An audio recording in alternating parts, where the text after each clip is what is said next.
Welcome, Seeker, to a space where ancient wisdom meets modern understanding. नमस्ते, मैं doctor Surendra और मेरे साथ हैं डॉक्टर अनगा। हम साथ मिलकर आपके साथ साझा करेंगे कि कैसे आयुर्वेद का प्राचीन नॉलेज और आर्टिफिशियल इंटेलिजेंस मिलकर आपके स्वास्थ्य और जीवन को एक नई दिशा दे सकते हैं। हम आपको अपना ऑडियो पॉडकास्ट दे रहे हैं जिसे आप कहीं भी कभी भी सुन सकते हैं। तो आइए परंपरा और नई तकनीक को जोड़ते हुए अपनी यात्रा की शुरुआत करें।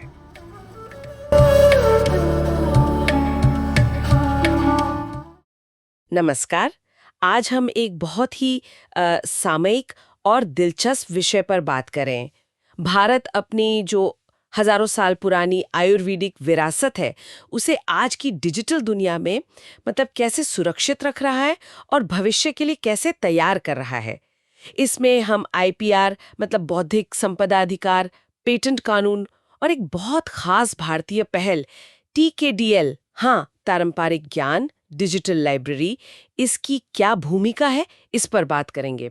हमारे पास इस टॉपिक पर काफी कुछ है, रिसर्च पेपर्स हैं, आर्टिकल्स हैं, और हमारा लक्ष्य है इन स्रोतों से समझना कि भाई ये पूरा सिस्टम काम कैसे करता है, क्यों जरूरी है, और जो भारत के बड़े लक्ष्य हैं जैसे विजन 2030 और आयुष 2047, उनके हिसाब से आयुर्वेद के भविष्य के लिए इसके क्या मायने हैं। कई बार सुना है ना कि हल्दी या नीम जैसी चीजें जो हमारे घरों में न जाने कब से इस्तेमाल हो रही हैं, उन पर कोई बाहर की कंपनी पेटेंट लेने की कोशिश कर रही थी। ये होता कैसे है और इसे रोकते कैसे हैं? चलिए यही समझते हैं। हाँ बिल्कुल, ये बहुत जरूरी सवाल है। इसको कहते हैं बायोपायरेसी। मतलब आयुर्वेद का जो ज्ञान है वो हमारे प्राचीन संस्कृत ग्रंथों में है, बहुत कीमती है, लेकिन अगर उसे ठीक से प्रोटेक्ट ना किया जाए तो खतरा रहता है। कोई बाहरी कंपनी या कोई शोधकर्ता हमारे पारंपरिक ज्ञान पर आधारित कोई कह लीजिए नया उत्पाद बना ले और उस पर पेटेंट ले ले, और इसका फायदा या श्रेय उन लोगों को मिले ही नहीं जिन्होंने इसे सदियों से सहेज कर रखा है। ये सिर्फ ज्ञान की चोरी नहीं है, ये हमारी सांस्कृतिक विरासत, हमारे सामुदायिक अधिकारों का भी हनन है। अच्छा, तो क्या इसे रोकने के लिए सिर्फ अंतर्राष्ट्रीय संधियों पर ही निर्भर है हम, या भारत के अपने कानून भी कुछ कहते हैं इस बारे में? नहीं, भारत का अपना कानूनी ढांचा भी है और वो काफी मजबूत है। देखिए, सबसे पहले तो है भारत का पेटेंट अधिनियम 1970 वाला। उसमें एक धारा है सेक्शन 3P। वो साफ साफ कहती है कि कोई भी ऐसा आविष्कार जो एसेंशियली पारंपरिक ज्ञान है या फिर जो पहले से ज्ञात ज्ञान को बस इकट्ठा करके या दोहरा के बनाया गया हो, उसे भारत में पेटेंट नहीं मिल सकता। ये तो सीधी रोक है। अच्छा। इसके अलावा भारत WTO की ट्रिप्स समझौते का भी सदस्य है, जो अंतर्राष्ट्रीय नियम तय करता है। और एक और बहुत जरूरी बात है, अगर कोई पेटेंट एप्लीकेशन भारत के बायोलॉजिकल रिसोर्स जैविक संसाधन या उससे जुड़े पारंपरिक ज्ञान पर आधारित है, तो एप्लीकेंट को आवेदन करने वाले को नेशनल बायोडायवर्सिटी अथॉरिटी से पहले मंजूरी लेनी पड़ती है। इससे ये पक्का होता है कि अगर कोई कमर्शियल इस्तेमाल हो रहा है तो उसका फायदा स्थानीय समुदायों के साथ भी बांटा जाए। समझ गई। तो एक कानूनी आधार तो है अपने पास, लेकिन फिर भी जैसे वो हल्दी और नीम वाले मामले हुए, कानून होने के बाद भी ये कोशिशें तो होती रहीं। तो शायद यहीं पर टीकेडीएल की जरूरत पड़ी। आपने जिक्र किया था इसका। ये है क्या असल में, और ये पुराने तरीकों से अलग कैसे है? बिल्कुल, यहीं पर टीकेडीएल यानी पारंपरिक ज्ञान डिजिटल लाइब्रेरी एक आप कह सकते हैं गेम चेंजर साबित हुई। इसे 2001 में शुरू किया गया था। CSIR ने, जो हमारी मेन रिसर्च बॉडी है, और आयुष मंत्रालय ने मिलकर। अच्छा। और इसका मकसद सिर्फ ज्ञान को इकट्ठा करना नहीं था, बल्कि उसे इस तरह से पेश करना था कि जो इंटरनेशनल पेटेंट एग्जामिनर हैं वो उसे आसानी से समझ सकें और इस्तेमाल कर सकें। ये असल में बायोपायरेसी के खिलाफ एक डिफेंसिव स्ट्रैटेजी थी। इस तरह से पेश करना, इसका क्या मतलब सिर्फ ग्रंथों को स्कैन करके ऑनलाइन डाल देना काफी नहीं था क्या? नहीं, बिल्कुल नहीं। आप सोचिए, आयुर्वेद का ज्ञान है संस्कृत में, हजारों साल पुराने ग्रंथों में बिखरा हुआ है। अब मान लीजिए कोई अमेरिका या यूरोप का पेटेंट परीक्षक है, उसे ना संस्कृत आती है ना आयुर्वेद की समझ है। वो कैसे जानेगा कि किसी पेटेंट एप्लीकेशन में जो दावा किया गया है वो वाकई नया है या हजारों साल पुराना ज्ञान है? हाँ, ये तो है। टीकेडीएल ने इसी प्रॉब्लम का हल निकाला। पहला काम तो ये किया कि आयुर्वेद के करीब 12 जो मुख्य शास्त्रीय ग्रंथ हैं, उनसे जो महत्वपूर्ण योग हैं, मतलब फॉर्मुलेशन और उनके उपयोग, उनको निकाला और डिजिटाइज किया। ठीक है। और फिर क्या किया? यहीं पर इसका सबसे कह सकते हैं अनोखा काम शुरू हुआ। इस सारे ज्ञान का 5 इंटरनेशनल भाषाओं में अनुवाद किया गया। अंग्रेजी, फ्रेंच, जर्मन, स्पेनिश और जापानी। 5 भाषाओं में? वाओ! जी, लेकिन सिर्फ अनुवाद काफी नहीं था। इसे एक बहुत खास वर्गीकरण प्रणाली, जिसे TKRC कहते हैं, मतलब ट्रेडिशनल नॉलेज रिसोर्स क्लासिफिकेशन, उसके तहत क्लासिफाई किया गया। और ये जो TKRC सिस्टम है, ये जुड़ा हुआ है इंटरनेशनल पेटेंट क्लासिफिकेशन यानी IPC से। IPC वही सिस्टम है जो दुनिया भर के पेटेंट ऑफिस इस्तेमाल करते हैं चीजों को क्लासिफाई करने के लिए। अच्छा। तो इसका सीधा मतलब ये हुआ कि अब एक पेटेंट परीक्षक अपने कंप्यूटर पर, अपनी भाषा में और अपने जाने पहचाने क्लासिफिकेशन सिस्टम का इस्तेमाल करके ये चेक कर सकता है कि कोई एप्लीकेशन कहीं पारंपरिक ज्ञान पर तो आधारित नहीं। अरे वाह, ये तो वाकई बहुत स्मार्ट तरीका है। मतलब ज्ञान को सिर्फ डिजिटाइज नहीं किया बल्कि उसे इंटरनेशनल पेटेंट सिस्टम की भाषा और उसके ढांचे में फिट कर दिया। तो ये काम कैसे करता है फिर? मतलब क्या कोई भी इसे देख सकता है? ये पब्लिक है? नहीं, ये पब्लिक डेटाबेस नहीं है। ओ, इसे इस्तेमाल किया जाता है पूर्व कला यानी प्रायर आर्ट डेटाबेस के तौर पर। पूर्व कला का मतलब वो सारा ज्ञान जो किसी पेटेंट एप्लीकेशन से पहले से पब्लिक डोमेन में मौजूद है। अगर कोई चीज पूर्व कला का हिस्सा है तो उसे नया आविष्कार नहीं माना जा सकता और पेटेंट नहीं मिल सकता। तो TKDL इसी पूर्व कला को डिजिटल रूप में पेटेंट परीक्षकों के सामने रखता है। भारत सरकार ने दुनिया के जो बड़े बड़े पेटेंट ऑफिस हैं, जैसे European patent office EPO, American patent office USPTO, Japan का पेटेंट ऑफिस वगैरह, उनके साथ खास समझौते किए हैं, कॉन्फिडेंशियलिटी एग्रीमेंट्स। अच्छा। इन समझौतों के तहत उन ऑफिस के परीक्षकों को TKDL डेटाबेस का एक्सेस मिलता है, लेकिन वो इसका इस्तेमाल सिर्फ और सिर्फ पेटेंट एप्लीकेशन की जांच के लिए ही कर सकते हैं। और इसका असर क्या हुआ? क्या ये वाकई में बायोपायरेसी रोकने में कामयाब रहा? बिल्कुल कामयाब रहा, और यही इसकी सबसे बड़ी सफलता है। देखिए, TKDL के आने से पहले क्या होता था, अगर कोई गलत पेटेंट दे दिया गया, जैसे हल्दी के घाव भरने वाले गुणों पर अमेरिका में मिला था, तो भारत को उसे कैंसिल करवाने के लिए लंबी महंगी कानूनी लड़ाई लड़नी पड़ती थी। हाँ, सुना है इसके बारे में। काफी पैसा और टाइम लगा था। जी, लेकिन TKDL के बाद क्या हुआ, पेटेंट परीक्षक एप्लीकेशन की जांच करते समय ही देख लेता है, अरे ये दावा तो TKDL में पहले से मौजूद है, ये तो नया नहीं है।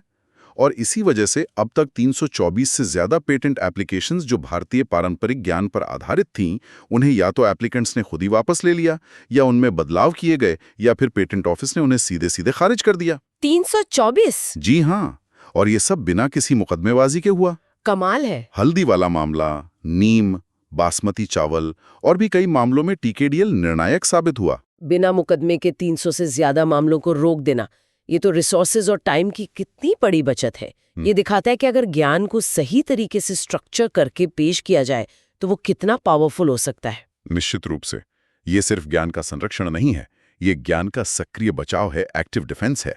और इसकी सफलता इतनी जबरदस्त रही कि विश्व बौद्धिक संपदा संगठन यानी WIPO, उसने भी TKDL को पारंपरिक ज्ञान के संरक्षण के लिए एक मॉडल माना है और कई देशों को ऐसी ही प्रणाली बनाने के लिए प्रेरित किया है। भारत ने करीब 16 बड़े अंतर्राष्ट्रीय पेटेंट ऑफिस के साथ TKDL एक्सेस एग्रीमेंट किए हैं। ये सुनकर मुझे चाणक्य नीति की वो बात याद आ रही है, विद्या धनम सर्वधन प्रधानम। ज्ञान ही सबसे बड़ा धन है। TKDL ने सच में इस विद्या धन को बचाने का एक मॉडर्न तरीका निकाल लिया है। हाँ, और अगर आयुर्वेद के संदर्भ में देखें तो भाव प्रकाश को वो श्लोक भी है ना, विद्याश्चायावध रूपाणी आयुर्वेदम परमम विद्यम। मतलब विद्या और शास्त्र तो ज्ञान के रूप हैं ही, लेकिन आयुर्वेद परम विज्ञान है। TKDL इसी परम विज्ञान को न सिर्फ बचा रहा है, बल्कि उसे ग्लोबल स्टेज पर इज्जत भी दिला रहा है। ये साबित कर रहा है कि ये सिर्फ कोई लोक कथाएं नहीं है, ये एक व्यवस्थित ज्ञान प्रणाली है। तो TKDL ने डिफेंसिव फ्रंट पर तो बहुत अच्छा काम कर दिया, पर क्या इसकी भूमिका यहीं खत्म हो जाती है? आपने शुरू में विजन 2030 और आयुष 2047 का जिक्र किया था। क्या TKDL का इन फ्यूचर प्लान से भी कोई लेना देना है? TKDL सिर्फ अतीत को बचाने का टूल नहीं है, ये भविष्य बनाने का आधार भी बन रहा है। देखिए, भारत सरकार की जो राष्ट्रीय स्वास्थ्य नीति है, जिसका हिस्सा विजन 2030 भी है, वो डिजिटल हेल्थ को अपनाने पर, हेल्थ डेटा की इंटरऑपरेबिलिटी पर, मतलब अलग अलग सिस्टम्स के बीच डेटा शेयरिंग की क्षमता पर, और पारंपरिक चिकित्सा में एविडेंस बेस्ड रिसर्च यानी साक्ष्य आधारित अनुसंधान पर बहुत जोर दे रही है। और आयुष 2047, ये नाम तो बड़ा महत्वाकांक्षी लगता है। हाँ, आयुष 2047 का लक्ष्य है कि भारत की आज़ादी के 100वें साल यानी 2047 तक आयुर्वेद और दूसरी जो आयुष प्रणालियां हैं उनको दुनिया भर में एक leading technology enabled health care system के तौर पर स्थापित किया जाए। टेक्नोलॉजी इनेबल्ड मतलब इसमें स्टैंडर्डाइज रिसर्च हो, आर्टिफिशियल इंटेलिजेंस यानी एआई का इस्तेमाल करके नई दवाएं खोजी जाएं, टेली आयुर्वेद जैसे मॉडर्न प्लेटफॉर्म्स हों। और इन सब के लिए टीकेडीएल में जो ज्ञान का विशाल डिजिटल भंडार है वो एक बहुत ही कीमती रिसोर्स है। एआई और आयुर्वेद का संगम, ये सुनने में जितना रोमांचक है उतना ही शायद चुनौतीपूर्ण भी होगा। एआई जैसी टेक्नोलॉजी हजारों साल पुरानी इस ज्ञान प्रणाली के साथ कैसे काम कर सकती है? संभावनाएं तो बहुत हैं, चुनौतियां भी हैं, बिल्कुल हैं।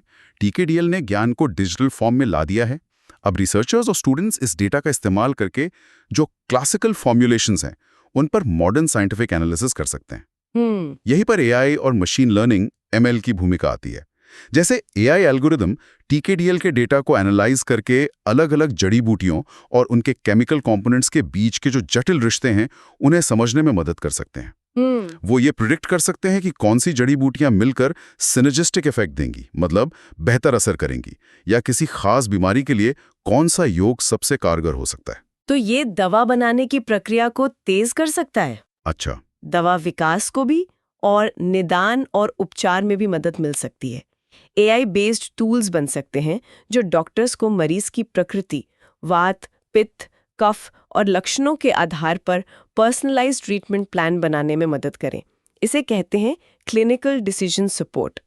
ब्लॉकचेन जैसी टेक्नोलॉजी का इस्तेमाल करके दवाओं की सप्लाई चेन में ट्रांसपेरेंसी लाई जा सकती है ताकि नकली दवाओं से बचा जा सके। अच्छा। और मोबाइल ऐप जैसे सॉल्यूशन से पेशेंट्स को उनकी हेल्थ जर्नी में ज़्यादा एक्टिवली शामिल किया जा सकता है।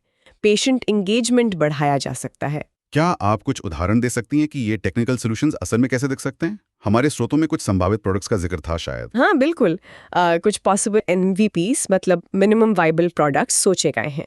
और मज़े की बात यह है कि उनके नाम भी संस्कृत से प्रेरित रखे गए हैं जो परंपरा और आधुनिकता के मेल को दिखाता है। हाँ, जैसे आयु सेतु वेब ऐप।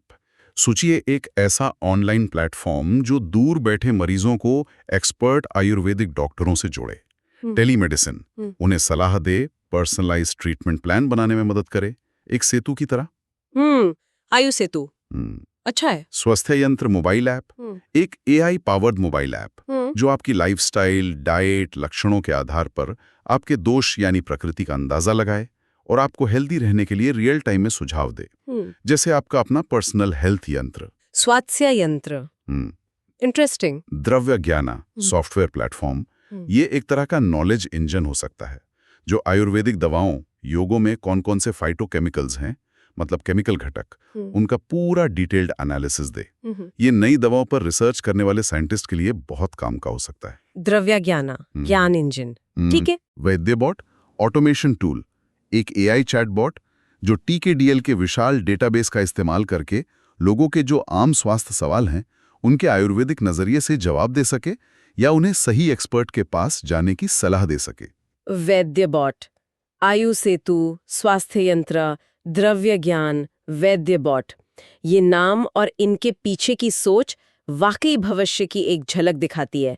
ऐसा लगता है कि आईपीआर सुरक्षा और टीकेडीएल के रक्षा कवच ने अब आयुर्वेद को एक ऐसे मोड़ पर ला दिया है जहां वो एआई जैसी नई तकनीकों के साथ मिलकर आगे बढ़ सकता है।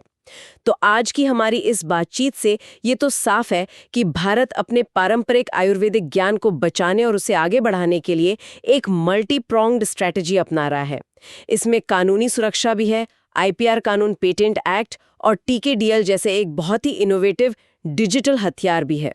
ये सिर्फ अतीत की विरासत को सहेजना नहीं है, बल्कि उसे भविष्य के लिए तैयार करना भी है। बिल्कुल सही कहा। टीकेडीएल ने न सिर्फ मायोपायरेसी के खिलाफ एक बहुत असरदार ढाल तैयार की है, बल्कि इसने आयुर्वेद के लिए ग्लोबल लेवल पर क्रेडिबिलिटी और सम्मान भी हासिल किया है। और अब विजन 2030 और आयुष 2047 जैसी योजनाओं के साथ मिलकर ये एआई और दूसरी टेक्नोलॉजीज की मदद से आयुर्वेद में रिसर्च, इनोवेशन और ग्लोबल पहुंच के लिए एक मजबूत नींव का काम कर रहा है। ये जो संस्कृत प्रेरित तकनीकी समाधानों के नाम हमने डिस्कस किए, ये सिर्फ नाम नहीं है। ये एक संकेत है कि कैसे प्राचीन ज्ञान को मॉडर्न दुनिया के साथ सार्थक रूप से जोड़ा जा सकता है। निश्चित रूप से ये परंपरा और प्रौद्योगिकी के एक सफल संगम का बेहतरीन उदाहरण है। ये दिखाता है कि कैसे भारत अपनी जड़ों से जुड़ा रहकर भी भविष्य की तरफ कदम बढ़ा सकता है और हेल्थ केयर में एक यूनिक योगदान दे सकता है। इस पूरी चर्चा के बाद एक सवाल मेरे मन में आ रहा है जिस पे शायद हमें और सोचना चाहिए।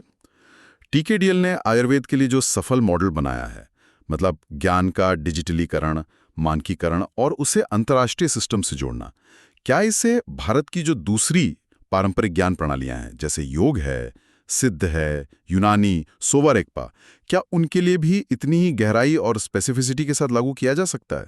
और इससे भी बड़ा सवाल शायद ये है कि ये जो हमारी अमूल्य वैश्विक धरोहर है, पारंपरिक ज्ञान, इसे बचाने, इसे शेयर करने और इससे जो फायदे हों उनको खासकर जो मूल ज्ञानधारक समुदाय हैं उनके साथ न्याय संगत रूप से बांटने का सबसे प्रभावी और नैतिक ग्लोबल फ्रेमवर्क क्या हो सकता है?